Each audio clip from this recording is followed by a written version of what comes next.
রাফামণি কি করছো? বিকেলের নাস্তা। হ্যাঁ, এটা কি নাস্তা জানো? নাম জানো?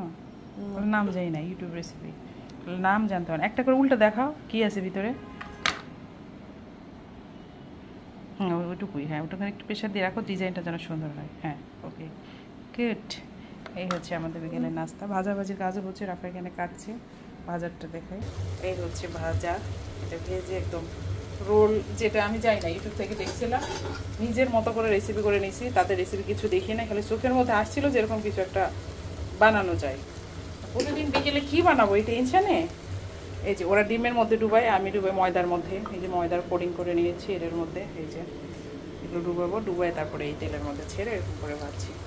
রাফা তো খুব খুশি। কেন খুশি বলো তো? আমার এটা হচ্ছে কিছুটা ইয়ের মতো, আলু পরোটার মতো। হ্যাঁ, তারপরে ক্রিসপি হবে। আলু পরোটা তো পরোটার মতো করে ভাজা, এটা ক্রিসপি হবে। আর রেসিপির নাম জানি না, ওটা বললাম যে আমার চোখে যা পড়ে বাচ্চার জন্য করি, কিন্তু আমি ভিতরে রেসিপিতে কী কী দেয়, পুরে আলুর পুরে যে কী কী দেয় আমি তাও জানি না। আমার হাতে একটু ময়দা, এটা ডিজাইনটা সুন্দর করে রাখো দেখে। আমাদের আরো নতুন নতুন অনেক রেসিপি আসছে ইন ফিউচার। ফিউচার, হ্যাঁ হ্যাঁ, এগুলো শেষ করো। হ্যাঁ কেটে শেষ করো। তুমি কি চাচ্ছ, রেসিপি শেয়ার করবা? হ্যাঁ, রাফাই ইদানিং বলছে যে তাকে রান্না শিখাতে হবে। কি কি রান্না শিখবে? না রান্না শেখাতে হবে না, আমি রান্না আগে থেকেই পারি, কিন্তু যে আলু ভর্তা, আলু ভর্তাটা তো না, ভর্তাও আমি পারবো। আলু ভর্তা বড় করা বড় সুন্দর রাখো। হ্যাঁ ওটা ওখানেই থাক। কিন্তু মাছ মাংস রান্না করি না, মানে যেগুলো আমি নিজে টুকটাক তো যখন তখন খাই না, মানে এই যেগুলো মা রান্না করে সেগুলো আমি করি না, যেগুলো আমার সিরিয়াল করে রাখো। কত সুন্দর।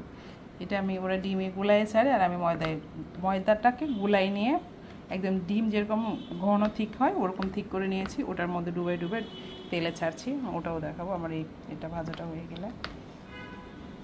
আর আমার ক্ষেত্রে হচ্ছে আমার কয়েকটা, বেশি রান্না না, কয়েকটা গরুর মাংস, মুরগির মাংস, তারপর মাছ, এগুলো কিভাবে রান্না করে এগুলো আমি কখনো করিনি। এগুলোর সেন্টের জন্য কখনো এগুলো প্রয়োজনীয় মনে হয়নি শেখার জন্য। আমি চিকেন ফ্রাই পারি, বাট মুরগির মাংস রান্না করা পারে না। নিজে পেট ভরে প্রতিদিন খেতে হলে যখন ফ্রাইড রাইস পারে না তা না, কিন্তু এগুলো একদম পারফেক্ট করতে পারি। কিন্তু এগুলো পারফেক্টলি পারা মানে পুরো একদম ফুল নলেজ গ্যাদার করার, মানে একটা রাঁধুনির যা যা পারা লাগে, কতটুকু মশলা কত পরিমাণে দিতে হয় সব কিছু রাফা একদম পারফেক্ট করে জানতে শিখতে চায়। এখন ওকে রান্না করার সময় নিয়ে যাবো। এই হচ্ছে সবগুলো সুন্দর ডিজাইন। হ্যাঁ আমারগুলোর ডিজাইন ভালো হয় না, এই যে রাফারগুলোর ডিজাইন, আর এটা হচ্ছে আমার ডিজাইন ভাঙা ছিল।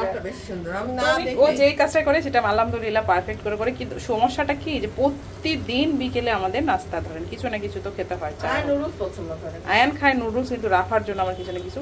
এটা সুবিধা হচ্ছে, এটা ঠিক এভাবে যদি কোনো ট্রেতে করে বা প্লেটে করে ডিপে রাখা হয়, ডিপ থেকে একদম যখন শক্ত হয়ে যাবে তখন ওটা তুলে একটা বক্সে ভরায় রাখলে প্রয়োজনে ভেজে নেওয়া যাবে। এটাই সুবিধা। এটা আপনি একবার তৈরি করে, ঝাল খাবারগুলো কিন্তু বেশি দিন সংরক্ষণ করা যায় না, তবে এই খাবারটা আপনার একবার তৈরি করে ডিপে রেখে এটাকে সংরক্ষণ করতে পারবো। এখন আমি এটা ভাজছি। ও রাফা, এটা মানে একটু বেশি ডিপ হয়ে গেছে বলতে। না ঠিক আছে ঠিক আছে, আর একটু হলেই হবে ইনশাল্লাহ। রাখার পছন্দ হলেই হয়, যে কোনো রেসিপি করলে রাখার পছন্দ করতে হয়, কারণ এই খাবারগুলো আমার রাখা মনের পছন্দ, বাবার পছন্দ, আয়নের পছন্দ, বাট আয়ন সব খায়। আয়ন মতো খুব, হ্যাঁ আয়ন নুডলসের পাগলা, নুডলস বেশি খায়। দুনিয়াতে ও আমার মনে হয় যে একসময় নুডলসে ফেড আপ হয়ে যাবে।